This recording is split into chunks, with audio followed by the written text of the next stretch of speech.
जयपुर नामक गांव में दो अम्मा रहा करती थी, कौशल्या और टुनी। दोनों की झोपड़ी आसपास ही थी। दोनों एक दूसरे को बिल्कुल भी पसंद नहीं करती थी। एक दिन अपने गांव की नदी की ओर घूमने जा रही होती है। तभी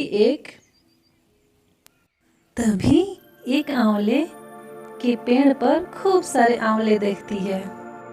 अरे वाह वाह, कितने अच्छे आंवले हैं। अरे भाई वाह, क्या बात है। अब तो इन्हीं आंवलों से आंवला का अचार बनाऊंगी। हाँ, और फिर गांव वालों को बेचूंगी।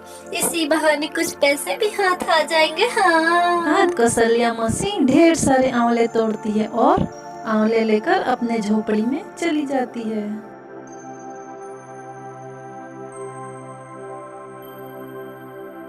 आज तो इन ताजा आंवलों का मजेदार अचार बनाऊंगी। हाँ, सभी गांव वाले उंगलियां चाटते रह जाएंगे। ऐसा बोल कौशल्या मौसी अचार बनाना शुरू कर देती है, जिसकी खुशबू आस पड़ोस तक चली जाती है। अरे वाह, खुशबू तो बहुत ही बढ़िया आ रही है। लगता है आज कौशल्या अचार बना रही है। चलकर देखूं तो सही।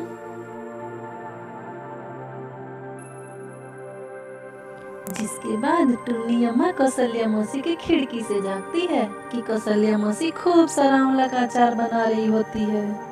अरे वाह, कितना सारा अचार बनकर तैयार हो गया। वाह वाह, बड़ी मजेदार खुशबू है। अब तो मैं इसे कल गांव में बेचूंगी। अच्छा, तो ये बात है। देखने में तो सच में बड़ा स्वादिष्ट लग रहा है ये अचार। बड़ा मन हो रहा है इसे खाने का। थोड़ा सा अचार मांग लेती हूँ। हाँ। इसके बाद टुन्नी अम्मा कौशल्या मौसी के पास जाती है। कौशल्या मौसी टुन्नी अम्मा को देखते ही गुस्से से लाल हो जाती है। ये देखो, आ गई घुर्री पिल्ली। कुछ अच्छा बनाती हूँ तो आ टपकती है अपनी लार टपकाती हुई। अरे वाह वाह, कितनी अच्छी खुशबू है। आहा, वाह, मुझसे तो रुका ही नहीं जा रहा है। कौशल्या बहन, थोड़ा सा अचार मुझे भी दे दो। अरे जाजा, जब देखो तब मेरे घर मुंह उठाकर आ जाती है। चली जा यहाँ से, मैं अपना अचार थोड़ा सा भी ना दूंगी। हाँ। अरे, तुम तो बहुत ही निर्दयी हो। हाँ, थोड़ा भी मुझे नहीं दे सकती। मैं जाती हूँ यहाँ से, लेकिन याद रखना, ये तुमने अच्छा नहीं किया।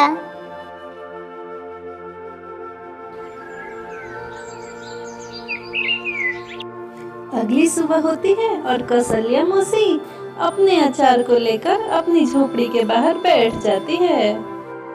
अरे आओ आओ गाँव वालों, देखो तो मेरा बनाया हुआ स्वादिष्ट अचार।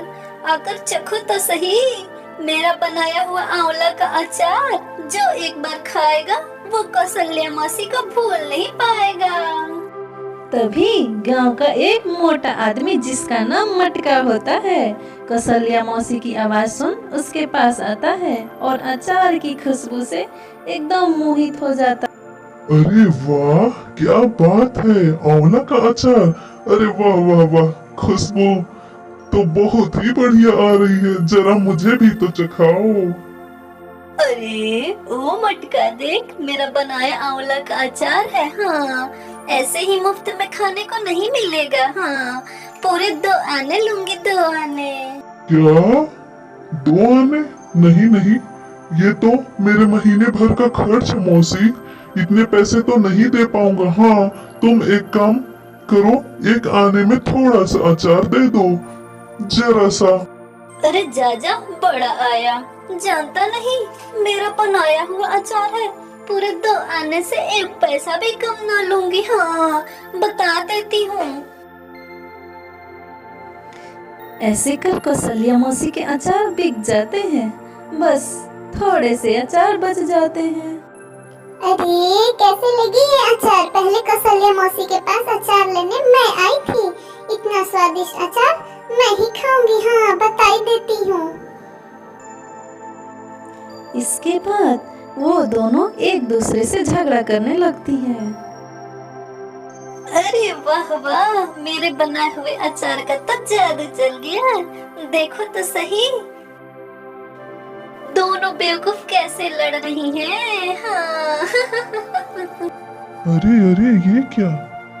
अब ये कौशल्या मौसी ने ये क्या नया खेल शुरू किया है, वो भी मेरी ही दुकान के सामने। पूरे गांव वालों की लंबी कतार तो यही लगी हुई है। भला मेरे बनाए हुए समोसे कौन लेगा? ये कौशल्या मौसी भी ना मेरे ही पेट पर लात मारने आई है। अरे वाह, देखो तो सही गांव वाले आपस में कैसे लड़ रहे हैं। कल से ज्यादा आंवला का अचार बनाऊंगी और अधिक दाम में बेचूंगी। हाँ, जिसके बाद कौशल्या मौसी फिर से जंगल में जाकर आंवले के पेड़ से खूब सारे आंवले लाती है और खूब सारा अचार बनाने लगती है। तभी टुन्नी अम्मा कौशल्या मौसी को छुप कर देखती है। देखो तो सही कितना सारा आंवला का अचार बना रही है, लेकिन है तो एक नंबर की सयानी बिल्ली। मुझे तो जरा सा भी नहीं देगी। हाँ, आज तो मुझे कुछ करना ही होगा। आज तो मैं ये स्वादिष्ट अचार खा कर ही रहूंगी। अब सुबह से गांव वालों को दुगने दाम में बेचूंगी। अभी तो बहुत थक गई हूँ, रात भी काफी हो गई है, सो जाती हूँ।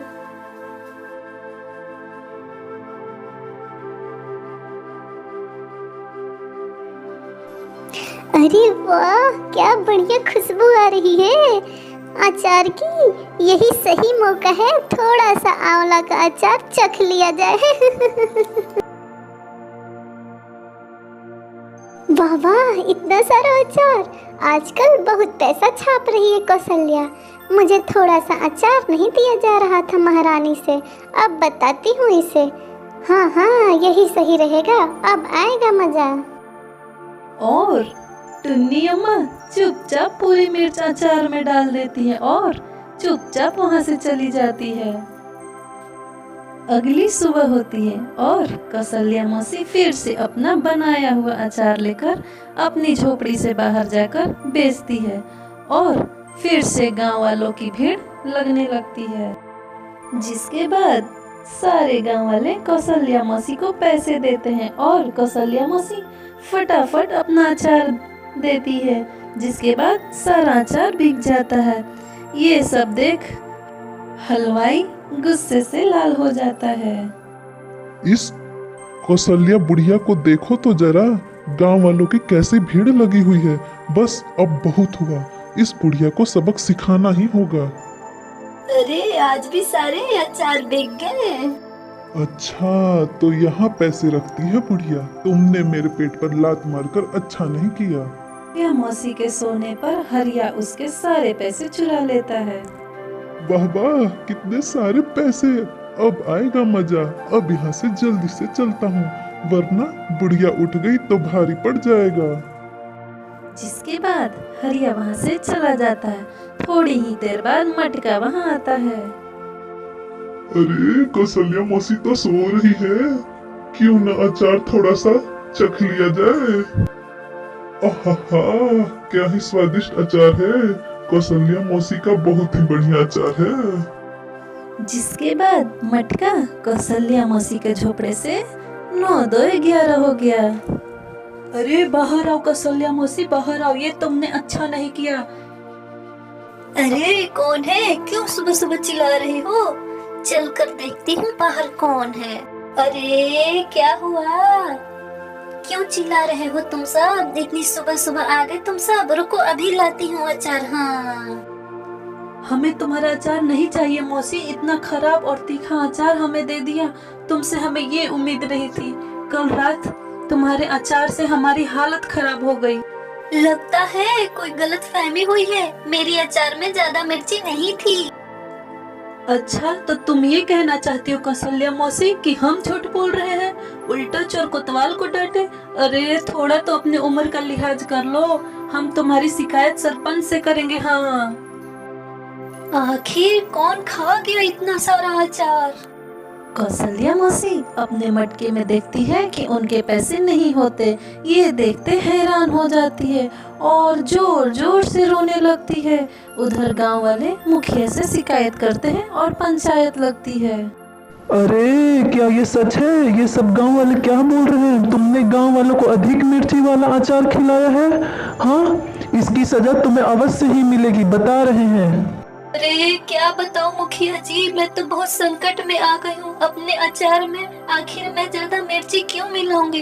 ये जरूर किसी और ने किया है, मेरे सारे पैसे चुरा लिए। मैं सच बोल रही हूँ मुखिया जी, ये सब टुन्नी ने किया होगा। उस दिन भी आई थी वो मुझसे अचार मांगने, मैंने उसे अचार नहीं दिया, उसी का बदला ले रही होगी। नहीं नहीं मुखिया जी, मैंने कौशल्या बहन के रुपए नहीं चुराए हैं, लेकिन हाँ बस थोड़ी जलन के कारण मैंने अचार में मिर्ची मिला दिया था। गांव वालों मुझे माफ कर दो। तुम्हारे पास कल सुबह तक का समय है। तुम्हें पता करना होगा कि ये पैसे कौन चुराए, नहीं तो तुम्हें ही दोषी मान लिया जाएगा। इधर टुन्नी अम्मा सोचती है कि उस चोर का पता कैसे लगाएगी। कुछ तो सोच टुन्नी, नहीं तो पता न कौन सा सजा देगा मुखिया मुझे। हरिया वहाँ फिर से आता और मौसी के पैसे चुराता है। तब टुन्नी उसे पकड़ लेती है। देखो गांव वालों, चोर मिल गया। तब वहाँ मुखिया जी आते हैं। अरे हरिया, तुमने ही पैसे चुराए थे? छी, शर्म नहीं आती है तुम्हें ये सब करके? मुझे माफ कर दीजिए। जब से मौसी अचार बेचने लगी, कोई गांव वाला मेरा दुकान पर समोसे खाने नहीं आता था। बस इसी का बदला लेना था, इसलिए मैंने पैसे चुराए। गलती हो गई, मुझे माफ कर दीजिए सरपंच जी। हमसे भूल हो गई टुन्नी अम्मा, जो हमने तुम्हें दोषी समझा, लेकिन तुमने ये साबित कर दिया कि तुम बहुत ही समझदार हो। तुम्हारे ही सूझबूझ से ये हरिया हलवाई पकड़ा गया। मुझे तुम्हारे बनाए हुए अचार में मिर्ची नहीं मिलानी चाहिए थी। और फिर क्या था, कौशल्या ने भी टुन्नी बहन से माफी मांगी।